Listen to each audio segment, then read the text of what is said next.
यह Bible in one year का हिंदी प्रकरण है। 188वां दिन, घमंड के खतरे।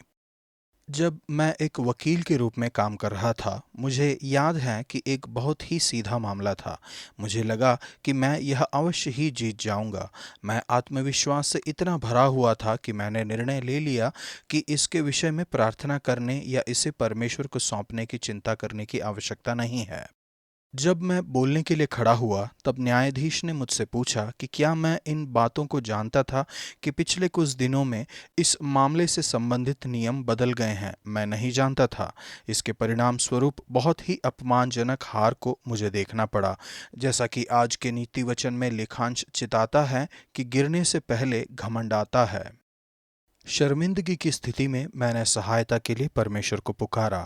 मैंने वर्तमान मामले को पढ़ा और यह राय लिखी कि मुझे लगता है कि निर्णय गलत था और याचना करने पर यह बदल सकता है। धन्यवाद हो परमेश्वर का कि ऐसा ही हुआ। हम न्यायालय में वापस जा सके और मामले में जीत गए। मेरी गलती पर ध्यान देने के बजाय वकील मेरे द्वारा लिखी गई राह से मोहित हो गए और मुझे और अधिक कानूनी मामले दिए।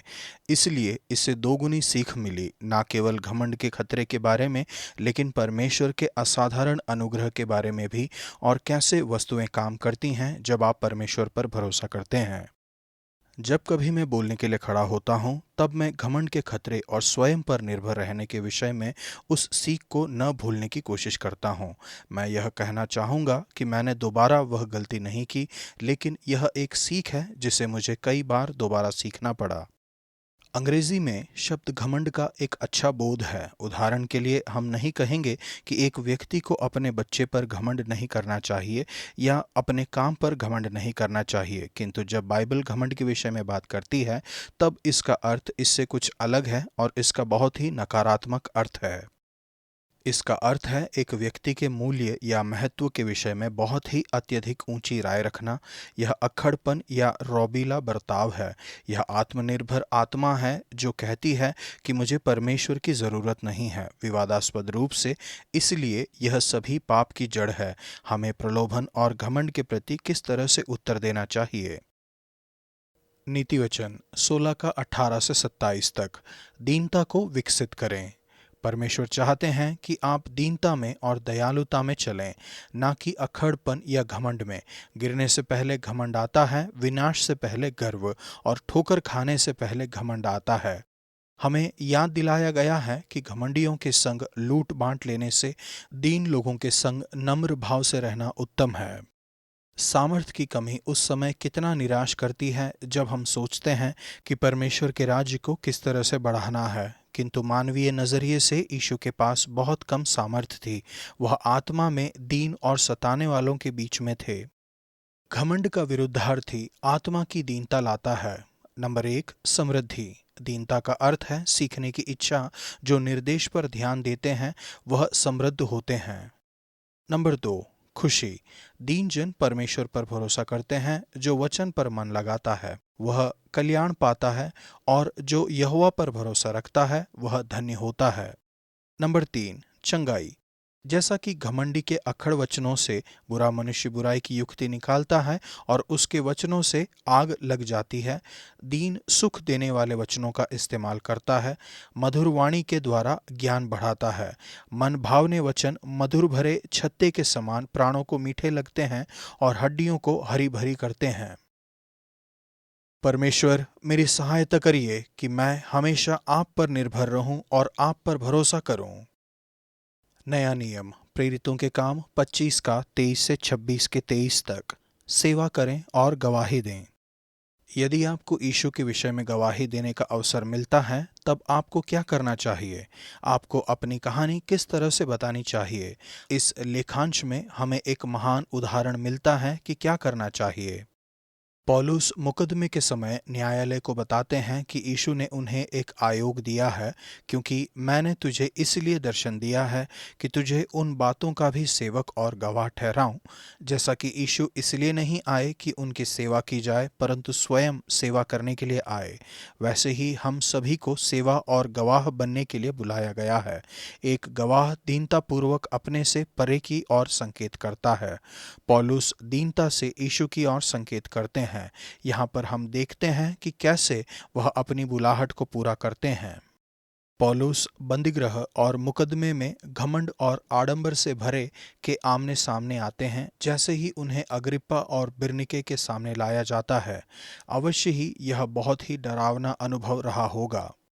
पौलुस फिर एक बार सरलता से और दीनता से अपनी गवाही बताते हैं। वह राजा अग्रिप्पा के प्रति नम्रता और सम्मान दिखाते हैं। वह रीति और सामाजिक अनुग्रह के प्रति अपनी सहमति देते हैं। वह कुशलतापूर्वक अपनी कहानी के उस भाग को चुनते हैं जो उनके सुनने वालों के लिए महत्वपूर्ण है। अपनी गवाही के पहले भाग में पौलुस मैं संदेश का इस्तेमाल करते हैं, तुम संदेशों के विपरीत के रूप में।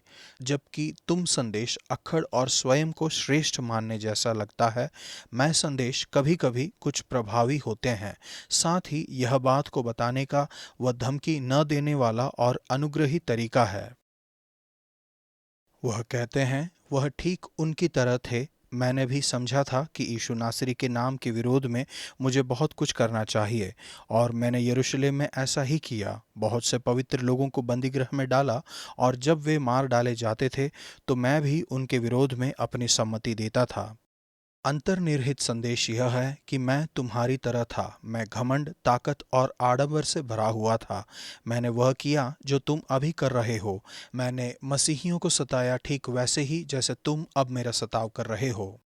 यीशु ने उन्हें बताया, और मैं तुझे तेरे लोगों से और अन्य जातियों से बचाता रहूंगा, जिनके पास मैं अब तुझे इसलिए भेजता हूं कि तू उनकी आंखें खोले कि वे अंधकार से ज्योति की ओर और शैतान के अधिकार से परमेश्वर की ओर फिरें, कि पापों की क्षमा और उन लोगों के साथ जो मुझ पर विश्वास करने से पवित्र किए गए हैं उत्तराधिकार पाएं। उनकी गवाह के इस शक्तिशाली मैं संदेश के द्वारा पौलुस वास्तव में उनसे कह रहे थे कि वे अंधकार में हैं और शैतान की सामर्थ के अधीन हैं। उन्हें अपने पापों से क्षमा की आवश्यकता है। न केवल वह उनकी ज़रूरतों की ओर संकेत करते हैं, वह क्षमा के रास्ते की ओर भी संकेत करते हैं। मैं समझाता रहा कि मन फिराओ और परमेश्वर की ओर फिरकर मन फिराव के योग्य काम करो। वह इस घमंडी और शक्तिशाली लोगों से कह रहे थे कि तुम्हें मन फिराने और परमेश्वर की ओर फिरने की आवश्यकता है। वह आगे कहते हैं, परंतु परमेश्वर की सहायता से मैं आज तक बना हूँ और छोटे बड़े सभी के सामने गवाही देता हूँ। पौलुस सभी को प्रचार करने के लिए तैयार थे, शक्तिशाली और कमजोर दोनों को। पौलुस का संदेश हमेशा यीशु पर केंद्रित था, जो दमस्कुस की सड़क पर उनके सामने प्रकट हुए थे। वह गवाही देते हैं कि मसीह को अवश्य ही कष्ट उठाना है और मरे हुओं में से जी उठना है। परमेश्वर, मेरी सहायता करिए कि मैं लोगों को यीशु के बारे में बताने के हर अवसर का इस्तेमाल करूं और दीन सेवा के उनके उदाहरण के पीछे चलूं। पुराना नियम, दूसरा राजा 14 का 23 से 15 के 38 तक। घमंड को रोकिए। उदाहरण के लिए, यदि कोई आपके लिए काम कर रहा है, या आप एक माता पिता हैं, या एक सेवक के रूप में आप अगुवाई करने के पद पर हैं, तो आप सामर्थ के एक स्थान में हैं। घमंड सामर्थ के स्थान पर बैठे एक व्यक्ति के लिए एक प्रलोभन है, चाहे सामर्थ, प्रतिष्ठा, सफलता, प्रसिद्धि या संपदा से आए। इसराइल और यहूदा के राजाओं का इतिहास दर्शाता है कि शक्तिशाली बनना और घमंड के प्रलोभन को रोकना बहुत ही कठिन बात है। इस समय के दौरान यहूदा के राजा इसराइल के राजाओं से बेहतर काम कर रहे थे। इसराइल में एक के बाद एक राजा ने परमेश्वर की नज़रों में बुरा किया। यहूदा में अजरिया और उनके पुत्र योताम दोनों ने वह किया जो परमेश्वर की नज़रों में सही है। अजरिया उजिया नाम से भी जाना जाता है। पुराने नियम के दूसरे भागों से हम उनके विषय में और अधिक जानते हैं। यहाँ पर हमने पढ़ा कि यद्यपि उसने वह किया जो यहोवा की नज़रों में सही था, तब भी ऊंचे स्थान गिराए नहीं गए। यहोवा ने उस राजा को ऐसा मारा कि वह मरने के दिन तक कोढ़ का रोगी रहा। उनका जीवन इतनी बुरी तरह से क्यों समाप्त हुआ? इतिहास की पुस्तक उत्तर देती है, उनकी कीर्ति दूर दूर तक फैल गई, क्योंकि उसे अद्भुत सहायता यहाँ तक मिली कि वह सामर्थी हो गया।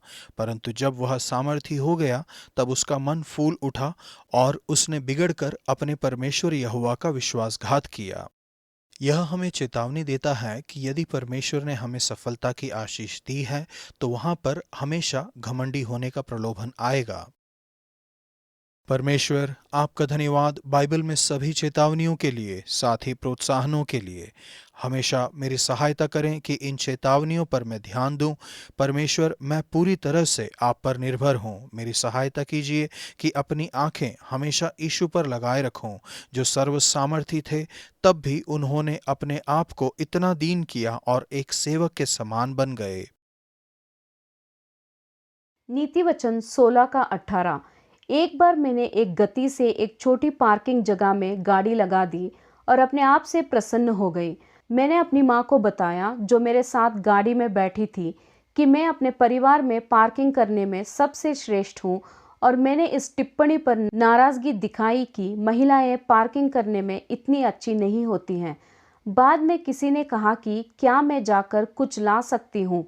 मैं अपने एक मित्र के साथ गाड़ी में चली गई और हम वापस आ गए। वही जगह खाली थी, लेकिन क्या मैं इसमें गाड़ी लगा पाई? 5 बार मैंने कोशिश की और अंत में मेरे मित्र ने पार्किंग करने में मेरी सहायता की। मेरे साथ सही हुआ। गिरने से पहले घमंड आता है। आज का वचन, मन भावने वचन मधुर भरे चत्ते की नाई प्राणों को मीठे लगते और हड्डियों को हरी भरी करते हैं। नीति वचन 16 का 26।